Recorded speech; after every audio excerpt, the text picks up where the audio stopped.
መጽሐፈ መቃብያን ካልዕ ምዕራፍ 9 እግዚአብሔር ያይደለህ ደካማ ሰው ሆይ ለምን ትኮራለህ?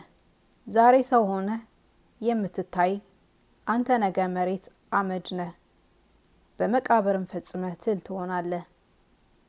ያንተ መምህር አባታችን አዳምን ስላሳተ የሰውን ሁሉ ኃጢአት ፍዳ ወደ ራሱ የሚመልስ ዲያብሎስ ነውና ዳግመኛ ሲኦል ታገኛለች። ያንተንም ኃጢአት የሚሰሩ ሰዎችን ታገኛቸዋለች። ክሳደ ልቦናውን በማጽናት ራሱን በማኩራት ፈጣሪው ለፈጠረው ለአዳም መንገድን እንቢ እንዳለ አንተም መምህርህ ዲያብሎስ እንዳደረገ ለፈጣሪህ ለእግዚአብሔር ስገድ እንቢ ብለሃልና ለመስገድ እንቢ ብለሃልና ፈጣሪያቸው እግዚአብሔርን በአምልኮ የማያውቁት የቀደሙ አባቶችህ ወደ ገሃነም እንዲሄዱ አንተም ወደ ገሃነም ትሄዳለህ። በዚህ ዓለም ስለሰሩት ስለ ክፉ ስራቸው ተበቅሎ እንዳጠፋቸው ወደ ገሃነምም እንደወረዱ አንተም እንደነሳቸው ወደ ገሃነም ትወርዳለህ። ቁጣውን አነሳስተሃልና በአምስቱም መንግስታት ላይ ስልጣን የሰጠህ እግዚአብሔርንም ማምለክ ቸል ብለሃልና ከእግዚአብሔር ስልጣን የምታመልጥ ይመስልሃልን?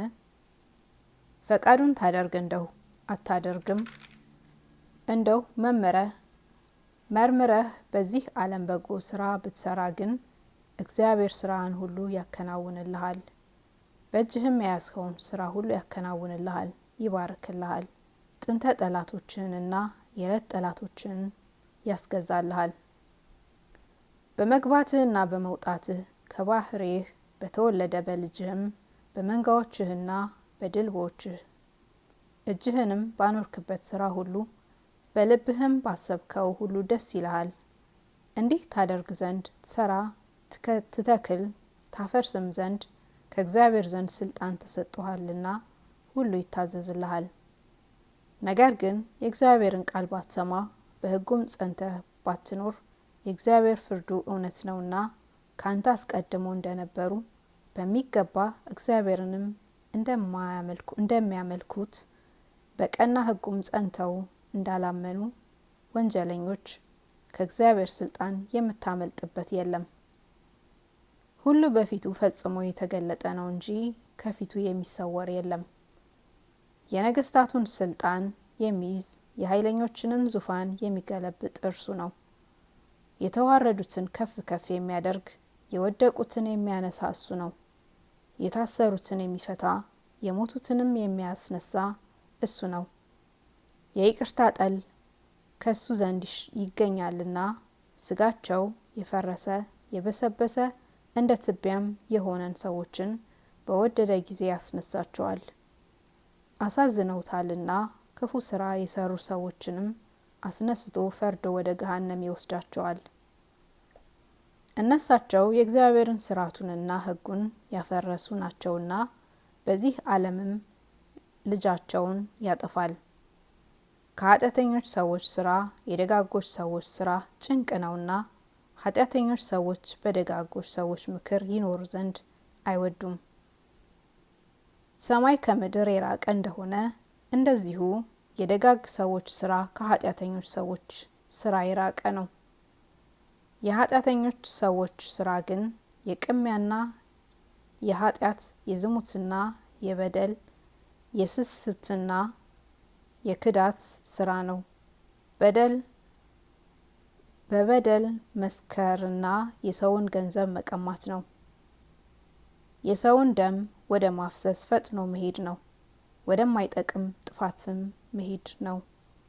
እናት አባቱ የሞቱበት ልጅን የሚያስለቅስ ነው። ደምና ሞቶ ያደረውን መብላት ነው። የግመልና የሪያም ስጋ መብላት ነው። ሳትነጻ በደሟ ወዳለች ሴትና ወደ አራስ ሴትም መሄድ ነው። ይህ ሁሉ የኃጢአተኞች ሰዎች ስራ ነው። የሰፋች የተዘረጋች ጎዳና የምትሆን ዘላለም ጸንቶ ወደሚኖር ወደ ገሃነምና ወደ ሲኦል የምትወስድ የሰይጣን ወጥመድ ናት።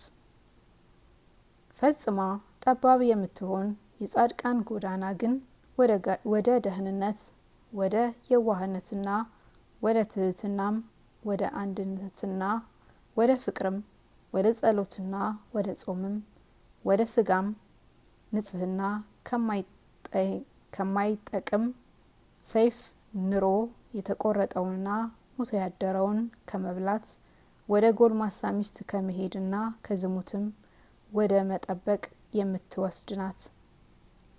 ኃጢአተኞች ሰዎች ይህን ሁሉ ያደርጋሉና በሕግ ካልታዘዘ የሚያጸይፍ መብልን ከመብላትና ከተጠላ ስራ ሁሉ እግዚአብሔር ከማይወደውም ስራ ሁሉ ይጠበቃሉ። ደጋግ ሰዎችስ እግዚአብሔር ከማይወደው ስራ ሁሉ ይርቃሉ። ይወዳቸዋል፣ ከመከራቸውም ሁሉ እንደ አደራ ገንዘብ ይጠብቃቸዋል። ስርዓቱንና ሕጉን የሚወደውንም ሁሉ ይጠብቃሉና ኃጢአተኞች ሰዎችን ግን ሰይጣን ይገዛቸዋል።